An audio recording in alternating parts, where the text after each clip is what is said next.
water did not exist more than a few years ago. It was wasted. Now this mass of water has been tamed by man. The old order must change rapidly. Traditional methods must give way to superior technology. Man must harness nature in order to create a better life for himself. The Nagarjuna Sagar Dam is the new temple of modern India. And the song of this temple is echoing all over the country.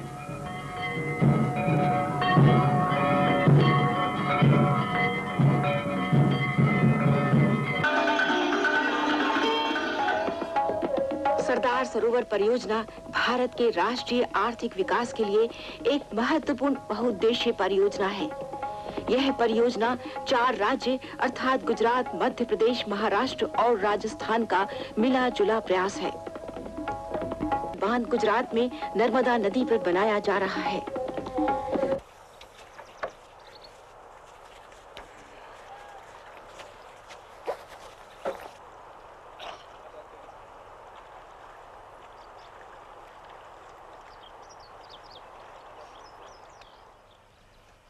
Domkhedi village, Maharashtra, 1994. By the time you see these images, this village may no longer exist. Every year, Adivasis from neighboring villages gather at Domkhedi to celebrate the harvest festival of Holi. The word Adivasi literally means the original inhabitants.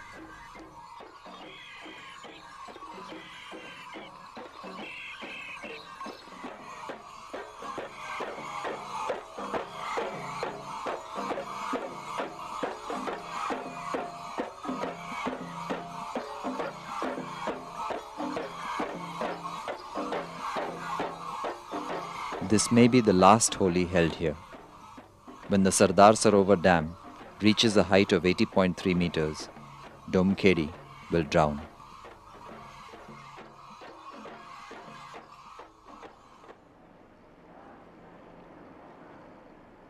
The controversial Sardar Sarovar Dam, kingpin of a gigantic Narmada Valley development project, will cost 130 billion rupees by official and 400 billion by unofficial estimates. The dam's reservoir alone will drown 37,000 hectares of land and displace 200,000 people, its canal and related systems displacing an even greater number.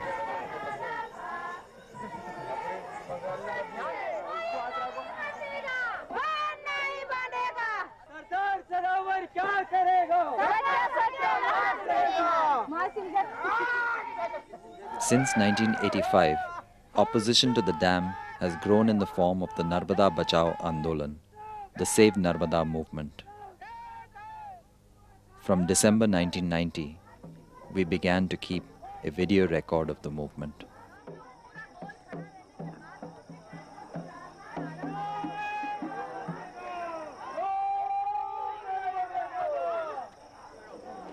Ferkuva, Gujarat border, December 1990. In a gesture of non-violence, Baba Amte, veteran Gandhian, ties the hands of anti-dam protesters as they march towards the dam.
उनको भाई अपनी ज़मीन छोड़नी पड़ रही है। ये तो एक प्राकृतिक घटना है। अरे लड़की ससुराल जाती है तो रोती है, माँ बाप सब रोने लगते हैं, ये प्राकृतिक है, लेकिन जानते हैं कि जाना तो है ही।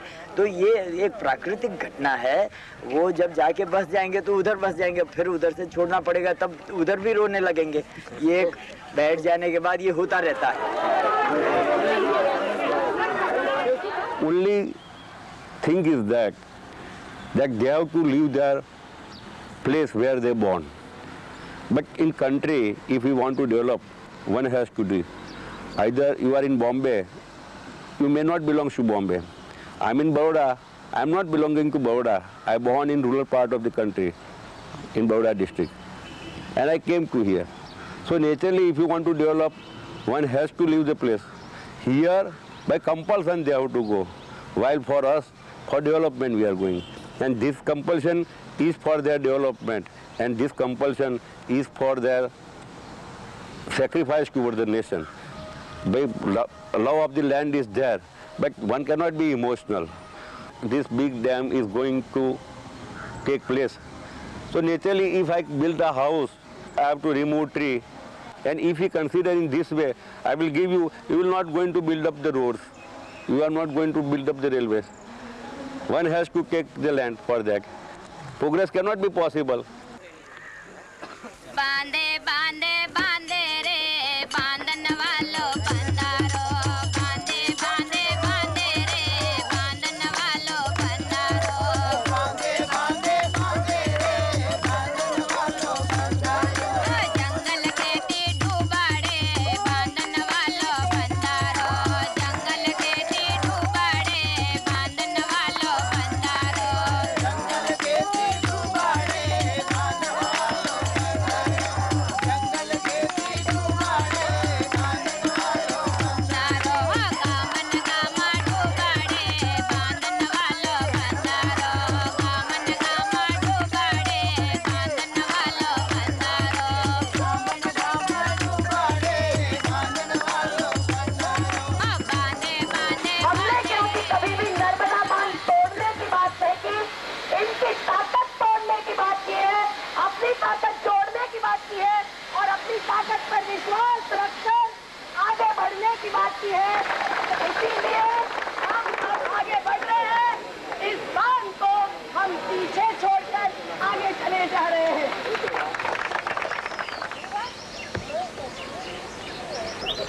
पचासी में मैं आई, महाराष्ट्र के गांव से शुरुआत की। तब तो यहाँ से केवड़िया कॉलोनी से तो हम सिर्फ गुजरते थे और गुजरात के गांव होकर फिर नदी पार महाराष्ट्र के गांव में जाना होता था। तो 85 से 87 तक तो पूरी ये महाराष्ट्र के गांव-गांव की और हैमलेट्स जो फलिया कहलाते हैं, फलिया की मीटिंग्स और संगठन करते करते पूरे महाराष्ट्र के 33 गाँवों का जो डूब क्षेत्र के हैं उनका एक संगठन बना, नर्मदा धरणग्रस्त समिति। उस समय तो जब गांव-गांव जाते थे तो स्वाभाविक था लोगों के अलग अलग अनुभव थे बाहर से आने वाले लोगों के बारे में। एक तो वो जानते थे फॉरेस्ट गार्ड और तलाठी पटवारियों को, जो कि वहाँ केवल 2-3 बरस में एक आध बार आते थे और इसलिए आते थे कि वो लोगों से ज़्यादा वसूली करे। कई जगह ऐसा भी होता था कि बहुत समय तक घंटों तक चल के गाँव में पहुँचे तो कोई रोटी देने के लिए खास इच्छुक नहीं, फिर वैसे ही चल पड़ते थे। या सुबह की चाय सब जगह बनती ही नहीं थी आदिवासी क्षेत्र में। लेकिन उसके बाद फिर जैसा कि बढ़ता गया लोगों का साथ सहकार, वैसे तो फिर आदिवासी कुछ भी करने के लिए तैयार।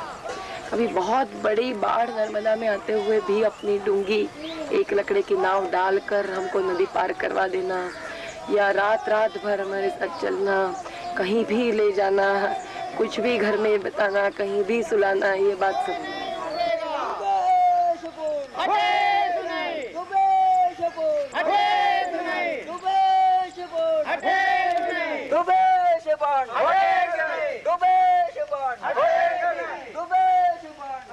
तो अभी ये कुल मिलकर हमारी एक 250 गाँव का संगठन कह सकते हैं। 88 तक सरकार के साथ मांगों पर बातचीत हुई। पहली मांग ये थी कि इस पूरी योजना के लाभ हानि के हिसाब और अध्ययनों के साथ पूरी जानकारी गांव-गांव में आकर विस्थापितों को दी जाए, उनका जानकारी का अधिकार मंजूर किया जाए। जैसे कि लाभ किसका होगा और हानि किसकी होगी, या लाभ कितना होगा सचमुच और हानि भी सचमुच कितनी होगी और उसकी सरकार भरपाई कर पाएगी क्या। तो ये जवाब अगर संतुष्ट करे हमें तो ही हम उजड़ने की बात न्याय मानेंगे और सोचेंगे। हम चौथा महीने में आए इधर, फिर अभी 2-3 महीने हो गया, तो हमको किसी को पता नहीं था कि इधर पानी आता है सर। तो बरसात गिरा और डैम का भी, उधर ऊपर एक डैम है, उधर का भी पानी आया। तो सवेरे 15 तारीख को 6:30 बजे इधर पानी पूरा भर गया। फिर हम डबोई गए कहने के लिए, वायरलेस करने के लिए, और बारिया पर आकर लोग आए, वो सब आके सबको निकाल गया। तो सकरजा के भाइयों, आपको बिल्कुल चिंता नहीं करनी है, सरकार आपके साथ में है और हारेश्वर में नया सकरजा अपने को बनाना है। गुजरात में हारेश्वर की जगह तो बहुत अच्छी है ना। और देखो आप सब में एकता रहेगी, एकजुट रहोगे तो वहाँ पे भी सकरजा बना सकते हो, नया सकरजा बना सकते हो। अच्छे कपड़े पहनना, अच्छा खाना खाना, वहाँ बहुत बढ़िया जमीन है, बहुत मक्का तुअर निकली वहाँ, तो कपास भी बहुत निकली। मेरे को ये बात बताओ चंद्रिया दादा, यहाँ से सकरजा से छोड़ के जा रहे तो बुरा तो नहीं लग रहा? ना।